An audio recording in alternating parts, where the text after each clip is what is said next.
Assalamualaikum warahmatullahi wabarakatuh. Teman-teman, saya ingin berbagi pengalaman masalah penyakit jantung koroner.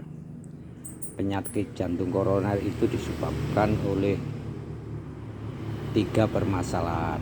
Permasalahan pertama pikiran, permasalahan kedua dari pola hidup, dan masalah ketiga adalah dari makanan. Yang terutama yang banyak terjadi itu kalau koroner itu penyumbatan pembuluh darah jantung. Jadi itu disebabkan karena pola makan yang berlemak, contohnya jeroan, kepala ayam, leher ayam, pokoknya yang berlemak-lemak. Karena dia semakin lama di dalam tubuh kita akhirnya menyumbat. Nah, nyumbatan itu sedikit demi sedikit akhirnya mengeras dan menimbulkan penyumbatan di dalam arteri yang menuju ke arah jantung. Jadi kalau seandainya terjadi penyumbatan ke arah jantung, nanti akan terjadi serangan jantung. Lah ini pengalaman saya pribadi. Saya itu sekarang udah pasang ring 5. Dulu pertama saya tahun 2017 saya mengalami serangan jantung yang sangat hebat. Selama 1 tahun saya tidak bisa kuat untuk duduk, tidur pun harus dibantu dengan oksigen. Kalau tidak dengan oksigen saya tidak bisa bernapas. Rasanya sesak, lemas, karena otot-otot jantung itu tidak bisa menyuplai oksigen karena tersumbat oleh aliran arteri jantung itu. Maka dari itu teman-teman, saya menyarankan kepada teman-teman, hati-hati untuk makan makanan. Saya tahun 2017 kena serangan jantung, bolak-balik ke rumah sakit dalam waktu 1 bulan itu 8 kali bolak-balik. Dokter menyarankan saya untuk dibebas. Waktu itu saya kena serangan jantung ke rumah sakit Fatmawati. Itu pertama saya dulu belum punya BPJS.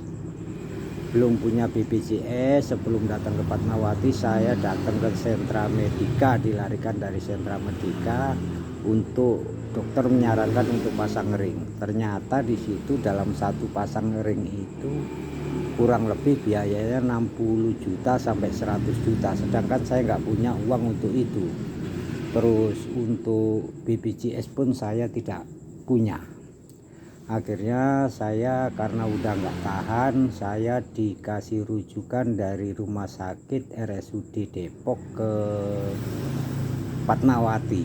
Nah di Fatmawati saya datang langsung di IGD diproses, saya langsung masuk ruang ICU. Di ruang ICU dalam waktu 4 hari itu pun baru dicek belum ditindak. Dalam waktu 4 hari itu udah menghabiskan dana 24 juta. Akhirnya saya bersikukuh untuk pulang. Dengan pulang itu akhirnya setelah 2 hari saya pulang, saya kena serangan jantung di rumah lagi dan saya kembali dilarikan ke rumah sakit Fatmawati. Sedangkan kemarin tagihan pembayaran saya yang kemarin 24 juta itu belum terbayarkan. Saya sudah harus masuk ke ruang ke Fatmawati lagi ke IGD. Nah di situ baru ada disarankan dari teman saya untuk mengurus surat BPJS darurat. Nah BPJS darurat itu saya di dalam situ untuk istri saya mengurus BPJS darurat dengan dibantu orang rumah sakit. Akhirnya saya dapat penanganan di rumah sakit itu dengan bayar BPJS lah. Akhirnya saya selama 1 bulan di rumah sakit, saya pun belum bisa diambil tindakan karena jadwal untuk tindakan itu yang mengantri terlalu lama, dan saya dijadwalkan rencananya tahun 2020 baru dipasang ring. Akhirnya saya negosiasi dengan cat lab, kebetulan waktu itu namanya Pak Fauzi.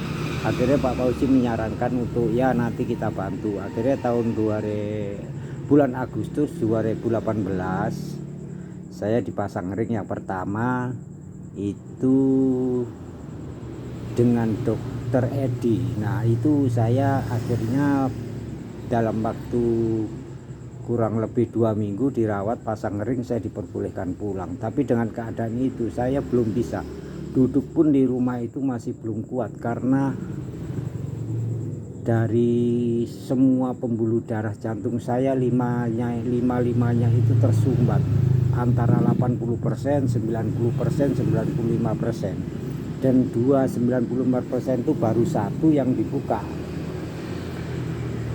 Akhirnya saya bersikukuh minta sama keluarga untuk dipindahkan karena udah punya BPJS, saya untuk dipindahkan ke rumah sakit Diagram Siloam Cinere. Akhirnya di situ kami diterima, dan dalam waktu kurang lebih 1 bulan saya dapat tindakan dipasang ring yang kedua. Pasang ring yang kedua itu di situ. Nah, mulai dari situ saya mulai bisa bernapas lega, tapi belum ada tenaga, duduk jalan masih sesak. Saya masih mengalami penyiksaan yang sangat luar biasa. Ya rasanya itu udah luar biasa. Karena itu ya saya pikir itu buah dari saya dulu sukanya makan yang berlemak, begadang, perokok berat. Rokok itu 1 hari 3 bungkus. Nah dengan keadaan itu akhirnya saya dijadwalkan lagi dalam waktu 6, karena BPJS kan tidak bisa langsung untuk jadwal semua. Akhirnya di situ pasang ring sama dokter yang namanya dokter Jepri. Tapi sebelum dokter Jepri itu memasang ring, saya menyarankan untuk saya dibebas. Nah, untuk bebas itu operasi besar, jantung saya harus dibelah dan disambungkan pembuluh darah yang diambil dari kaki. Saya merasa nanti kalau saya seandainya dibebas, saya selama 3 bulan sampai 6 bulan tidak bisa beraktivitas sama sekali, sedangkan keluarga saya membutuhkan makan. Akhirnya saya memutuskan memohon kepada dokter itu untuk dipasang ring. Dokter juga akhirnya mengiyakan dengan syarat mengikuti prosedur BPJS yang 6 bulan sekali baru nanti ada tindakan. Akhirnya 6 bulan berikutnya saya dipasang ring lagi, pasang ring yang ketiga. Sedangkan pasang ring yang ketiga saya udah mendingan, bisa berjalan, bisa istilahnya walaupun masih terasa sesak.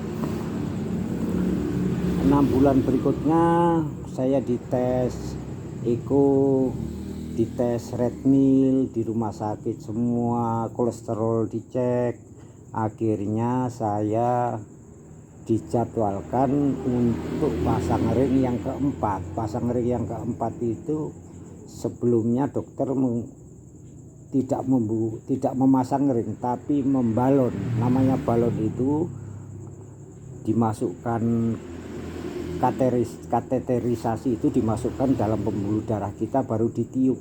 Jadi mana yang tersumbat itu dikembangkan oleh balon itu. Akhirnya saya dikembangkan dan ditindak secara kedokteran. Akhirnya saya keesokan harinya pulang. Nah dengan keadaan itu berjalan 15 hari saya merasa sesek lagi. Nah dengan itu akhirnya tiap bulan saya kontrol rutin, dikasih obat, terutama obat pengencer darah, Aspilet untuk mencegah penggumpalan, Clopidogrel itu saya minum pagi hari.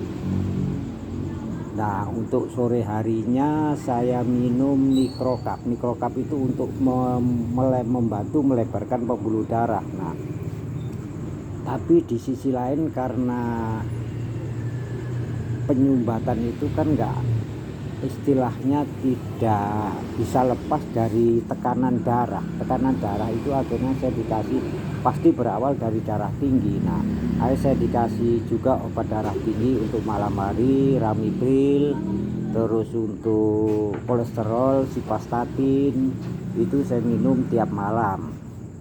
Jadi ya kurang lebih 6-7 obat, jenis obat saya konsumsi tiap hari. Berjalan 1 tahun lagi, akhirnya saya dipasang ring lagi untuk yang terakhir, yang kelima. Dipasang ring yang kelima, kebetulan dengan pasang ring yang kelima itu setelah diperiksa dengan teliti sama dokter, itu tidak bisa dilakukan untuk satu dokter, itu harus dengan profesor. Permasalahannya penyumbatan saya itu yang tersulit, yaitu di pertigaan pembuluh darah jantung kanan bagian depan. Itu menurut kata dokter itu sangat susah itu. Akhirnya profesor datang, saya ditindak, dioperasi berdua, dokter sama profesor. Itu saya sakitnya itu luar biasa. Biasanya saya dipasang ring itu dalam waktu setengah jam itu udah selesai. Ini dipasang ring untuk yang persimpangan pertigaan pembuluh darah ini sampai 2,5 jam. Itu saya hampir tidak kuat. Lampu-lampu yang untuk operasi itu udah bunyi, udah warna kuning, terus. Biasanya kan hijau, kuning, sesekali kuning, sampai terkadang sesekali sampai merah. Saya sudah susah bernapas. Akhirnya saya menahan, dan alhamdulillah sampai sekarang saya bisa sehat, bisa merokok lagi. Emang saya tetap merokok, walaupun dokter udah berapa kali saya ketahuan sama dokter tidak boleh merokok. Cuma saya bawa rokok ketahuan, habis saya diomel-omelin sama dokter. Ya udahlah, itu emang kepandilannya. Sampai sekarang belum saya bisa saya tinggalkan, biarinlah itu. Nah, keduanya yang penting untuk itu sekarang itu penyakit jantung koroner itu bisa disebabkan saya punya pengalaman pribadi, itu emang dari makan makanan yang berlemak, terus keduanya dari pemikiran, terus ketiganya dari pola hidup. Jadi yang pola hidup itu pola hidup yang amburadul, perokok, begadang, alkohol, itu akan menimbulkan serangan jantung, terutama jantung koroner, biar itu tidak signifikan. Nah, untuk signifikannya itu pertama dari pikiran kita harus positif. Kalau kita punya pikiran negatif, mementingkan diri sendiri, mungkin Allah akan menegur kita. Itu suatu pegangan buat hidup saya sekarang ini. Saya orangnya dulu tidak pernah memikirkan orang lain, tidak pernah memikirkan keluarga. Jadi untuk kesenangan diri saya sendiri, mungkin Allah menegur dengan cara itu. Dan saya yakin dengan umur saya yang sekarang ini, mungkin karena Allah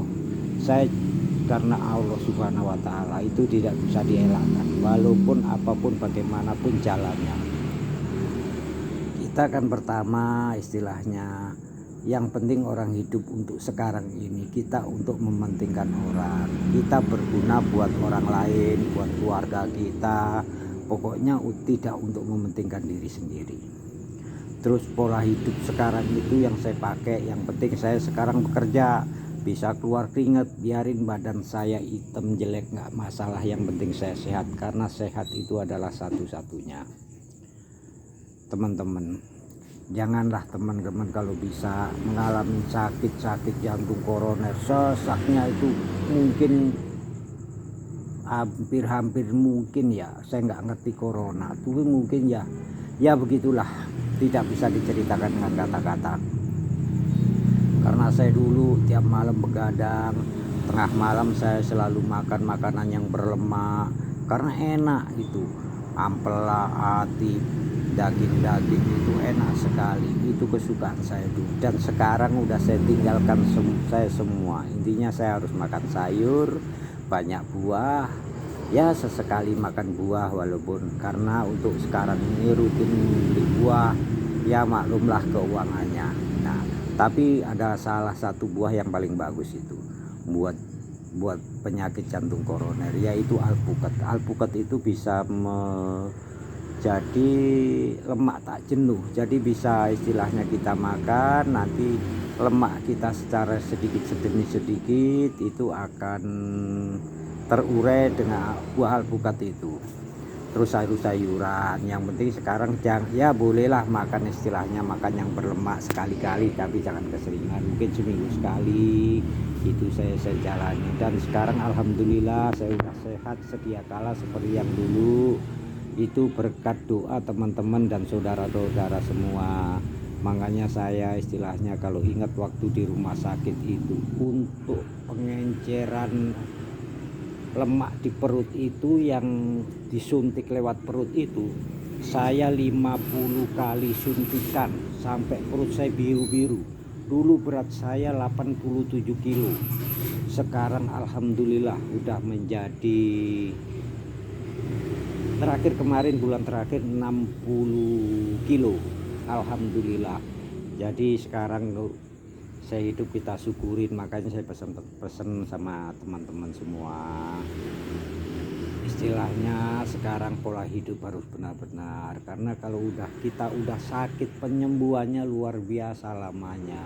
Terus kita harus benar-benar, makanan harus dijaga, itu istilahnya. Terus saya juga bersyukur alhamdulillah sampai sekarang udah dikasih umur panjang, dikasih istilahnya tambahan umur, mungkin untuk berbakti kepada sesama manusia, pokoknya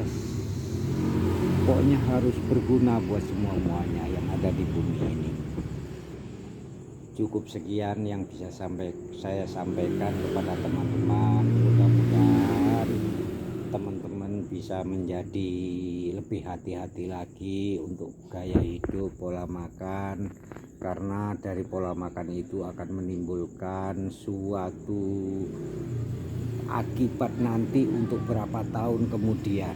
Untuk sekarang kita makan enak, apapun kita ini yang hemat enak, itu nanti efeknya akan timbul dalam waktu beberapa tahun. Apalagi usia kita, kayak usia saya contohnya udah 53 tahun, yaitu sekarang harus istilahnya untuk mulai istilah ngurangin makan yang enak-enak lah. Cukup sekian teman-teman pengalaman dari saya. Insya Allah lain waktu kalau ada komen, ada apa, bisa istilahnya ada masukan, kita saling bisa untuk memecahkan, untuk ngasih masukan ke saya. Syukur alhamdulillah, terima kasih. Assalamualaikum warahmatullahi wabarakatuh.